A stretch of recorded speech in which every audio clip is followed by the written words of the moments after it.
Alors. Bonjour, petite vidéo top aujourd'hui, peut-être un peu originale, mais ça fait plusieurs années que j'aime bien faire des top films super-héros Marvel DC Comics avec mes potes, et donc je me suis dit cette année, vu que la chaîne vient seulement d'être lancée, que ça serait bien de le faire cette année en vidéo. Et comme j'aime bien les adaptations Marvel DC Comics, et bah j'avais envie d'en parler. Tout est d'une logique incroyable. Et donc aujourd'hui, on va revenir sur tous ces films, du moins bon au meilleur. Et cette année, nous avons eu par ordre de sortie Black Panther, Avengers Infinity War, Deadpool 2, Ant-Man et la Guêpe, Venom, Spider-Man New Generation et Aquaman. Alors déjà oui, là je vous vois déjà venir qu'on peut pas comparer Avengers Infinity War avec une origin story, ou même un film d'animation, mais en soi le but c'est pas de les comparer, mais de juger ces films indépendamment comme si on leur donnait une note sur 5. Il y a des films auxquels tu vas leur donner une note de 3 sur 5, d'autres une note de 3,5 sur 5, et ça te permet de faire un top. Je précise aussi que le but c'est pas de refaire une critique de tous ces films, mais d'en reparler rapidement, et de parler aussi d'autres choses qui entourent le film, comme le box-office par exemple. Parce que j'ai déjà fait des critiques de tout ça sur la chaîne, sauf un, Black Panther. Donc si vous avez envie, après cette vidéo, d'avoir un avis plus précis sur ces films, eh ben je vous renvoie vers les critiques. On va commencer avec le moins bon long métrage super-héroïque de l'année, et il s'agit de Venom.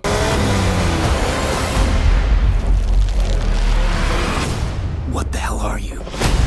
We are Venom.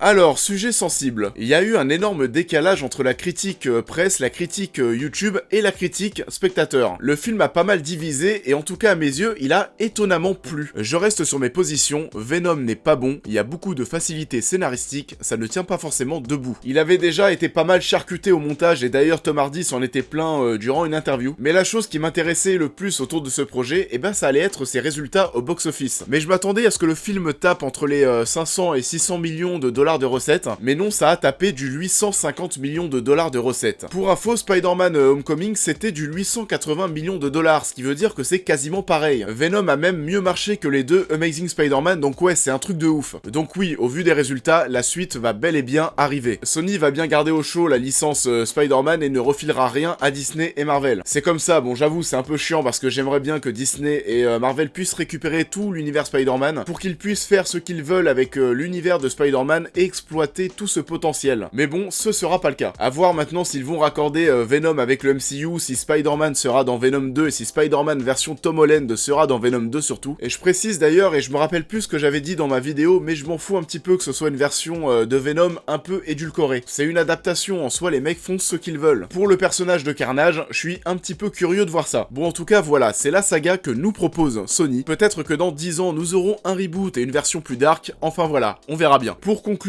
Venom c'était pas ouf, mais le public a été très curieux et ça a marché. On passe à la 6ème place et elle sera pour Ant-Man and the Wasp. Hold on. You gave her wings And blasters.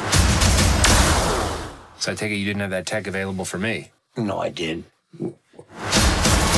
Alors Ant-Man 2, c'est le film de super-héros OSEF de l'année. Le mercredi où sortait le film, je me rappelle plus, mais j'étais ni à l'école ni au travail, et j'avais été voir le film directement le matin à 9h ou à 10h, et je comptais ensuite rentrer chez moi, enchaîner sur l'écriture, le tournage, le montage, et j'avais tellement pas envie de faire ma critique, je m'étais vraiment fait chier devant Ant-Man 2. Du coup, j'avais attendu une semaine et j'avais fait une critique x2 avec Mission Impossible 6. Alors déjà, ouais, pourquoi Ant-Man devant Venom? Ant-Man, on s'en fout, mais Venom, c'est mauvais. Ce que je reproche à Ant-Man and the Wasp, c'est d'être un film mettant surtout en place le personnage de la Guêpe. Alors oui aussi le monde quantique et ça a été mis en place pour Avengers Endgame, mais je pense que ce sera une infime partie d'Avengers Endgame, et vraiment si c'est le cas et si le monde quantique ne représente pas grand chose dans le prochain Avengers, et bah ça donnerait peu d'intérêt encore une fois à ce Ant-Man and the Wasp. J'avais déjà ce problème avec les Gardiens de la Galaxie 2 qui, en soi que ce film existe ou non, ça ne changeait pas grand chose dans l'histoire du MCU. Sinon Ant-Man 2 a rapporté 620 millions de dollars de recettes, c'est 100 millions de plus que le premier, donc oui on peut parler de petits succès. C'est pas forcément dû au personnage d'Ant-Man, mais grâce au MCU qui prend de plus en plus d'ampleur. C'est le film qui suivait Avengers Infinity War, et donc bah forcément aujourd'hui tout le monde a envie de savoir qu'est-ce qui va se passer par la suite. Donc voilà, Ant-Man premier du nom servait à introduire le personnage de Scott Lang. Le film était aussi très cool, mais Ant-Man and the Wasp était pas très intéressant, et donc de ce fait assez chiant. À voir l'impact du film et du monde quantique sur Avengers Endgame, mais bon, pour l'instant j'ai l'impression d'avoir vu quelque chose de disparaître indispensable. Après des films du MCU, on en a vu une vingtaine et c'est normal qu'il y en ait des moins intéressants que d'autres. On passe maintenant à la 5e place et elle est pour Deadpool 2. Fuck it. It's showtime. Don't call it a comeback. I've been here for years. I'm rocking my peers, putting suckers in fear, making the tears rain down like a monsoon. Listen to the bass go boom. Et là c'est bon, on va commencer à rentrer dans les films que j'ai au minimum bien aimés. Parce que Deadpool 2 était une petite surprise pour moi. J'étais pas forcément fan du premier volet. Je trouvais ça sympa, c'était drôle par moments, ça respectait l'univers des comics. En plus de ça, c'était du rated R. Et ça a ouvert la voie à d'autres films de super-héros à être dans le même genre. Je pense bien sûr à Logan, mais aussi à Venom qui, à l'origine, devait être dans le même délire. Donc voilà, j'attendais Deadpool 2 parce que c'est un personnage que j'adore. Les trailers me faisaient bien marrer avec toutes ces références, mais j'en attendais pas forcément des masses niveau qualité. Et j'ai préféré ce second volet. C'est toujours aussi lourd niveau humour et si vous n'aimez pas l'humour de Deadpool, ça ne marchera pas chez vous. Mais en tout cas, chez moi, ça a mieux marché pour ce deuxième film. On a toujours évidemment de nombreuses blagues méta avec plein de références et il faut avoir un minimum de culture pop pour ne pas passer à côté de pas mal de vannes. Parce que pour le coup, en plus, c'est les meilleures blagues. Et la com de Deadpool 2 nous a offert, en tout cas à mes yeux, l'un des moments les plus délirants dans le secteur du cinéma cette année et je parle bien sûr de ça.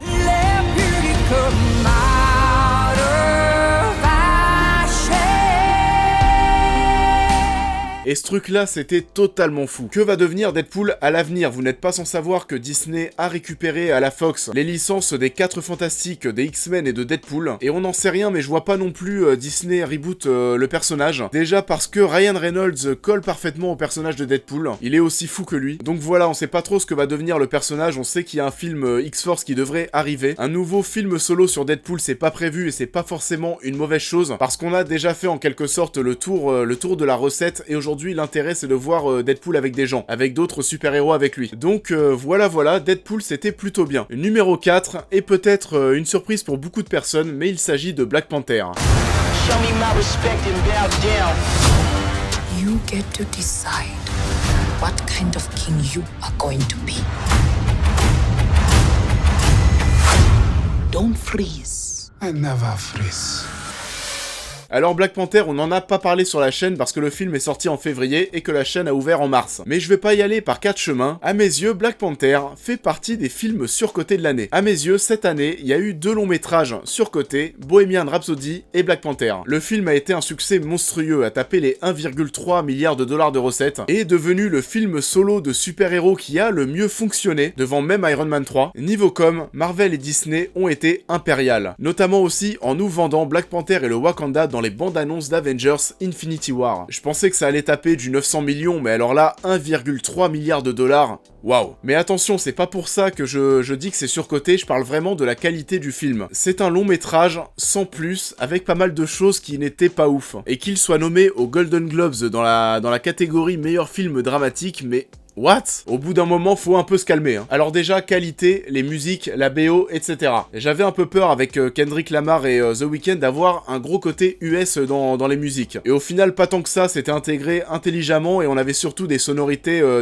africaines. La musique de The Weeknd, on l'entend lorsqu'il rentre dans le casino en Corée du Sud, enfin bon, ça passe très bien. Donc oui, le reste de la BO, on va être sur des sonorités africaines et ça marchait super bien et Black Panther bénéficiait grâce à ça d'une belle ambiance sonore en accord avec l'univers du film. Les acteurs étaient cool et je me rappelle c'était un kiff d'avoir vu ce film en VO parce qu'on avait tous ces personnages qui parlaient dans un anglais avec un petit accent africain. Le contraste fonctionnait parfaitement avec le personnage de Killmonger qui lui venait de la rue aux États-Unis et qui lui parlait plutôt dans un anglais de la street. D'ailleurs oui, Michael B. Jordan a bouffé absolument tout le monde dans ce film, y compris T'Challa. Il est super classe, c'est un acteur que j'aime beaucoup et que j'ai hâte de retrouver dans Creed 2 dans quelques semaines. Sinon pour le reste, ça reste du Marvel, y a pas de quoi crier au chef-d'œuvre. J'ai vraiment hâte de voir les nominations aux Oscars, mais à part pour les musiques du film, je ne veux pas voir ce film nommé dans les autres catégories, faut pas déconner. Les décors, etc. non plus. D'ailleurs, on m'a souvent catalogué comme un fanboy du MCU et de Marvel, dans le sens où je gueule beaucoup sur les autres films lorsque je vois des fonds verts, mais pas sur les Marvel. Mais alors là, vraiment, c'est une chance que ma chaîne n'était pas encore ouverte au moment de la sortie du film, parce que Black Panther, et je le dis aujourd'hui, mais visuellement, il y a des moments qui sont vraiment vraiment dégueulasse. Que ce soit les fonds verts qui sont visibles, ou alors le combat final entre Killmonger et T'Challa,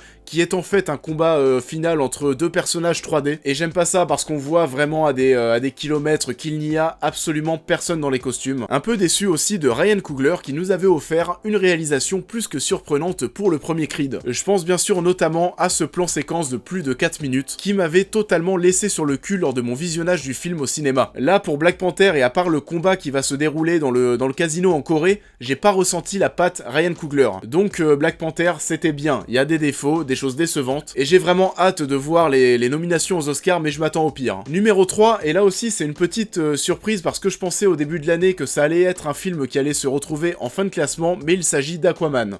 But what could be greater than a king? A hero.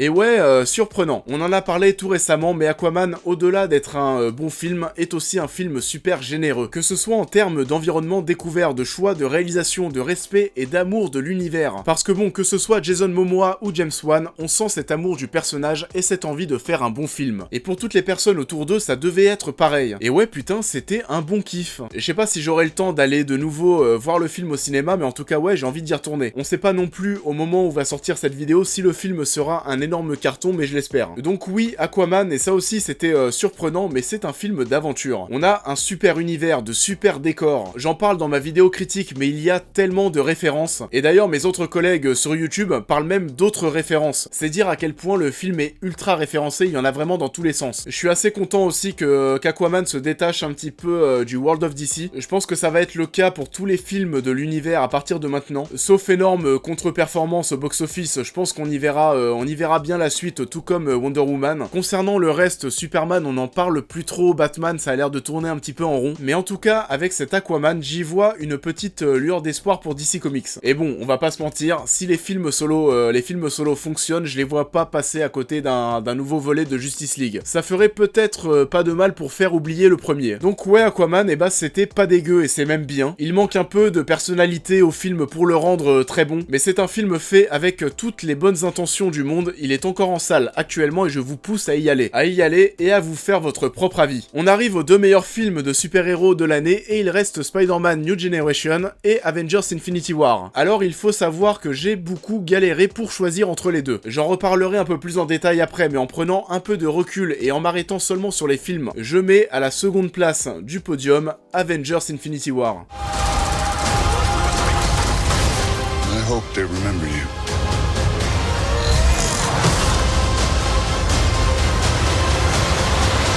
Alors pourquoi? Si je prenais le film et tout ce qui entourait le projet, j'aurais mis Infinity War premier. Ce que je veux dire par là, c'est que le projet était tellement casse-gueule que ça rend la performance encore plus ouf. Mais il y a quelques petites choses qui ne passent pas terribles. Et donc oui, en m'écartant un peu du projet casse-gueule et de tout ce qui entourait le film, et en me basant simplement sur celui-ci, et bah ouais, Spider-Man est un poil devant. C'est une grosse performance d'avoir réussi à caser autant de personnages dans un seul et même film. C'est un excellent choix aussi d'avoir fait de Thanos le personnage principal.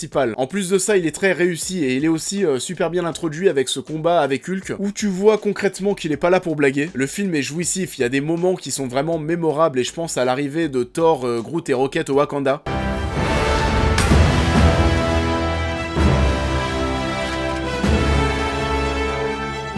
Au passage, Thor, dans le film, était ouf. Il y a d'autres moments super cool, quand Thanos envoie la lune sur la gueule de tout le monde, la mort de Gamora, l'arrivée du Captain dans le film, Captain America en plus avec sa barbe.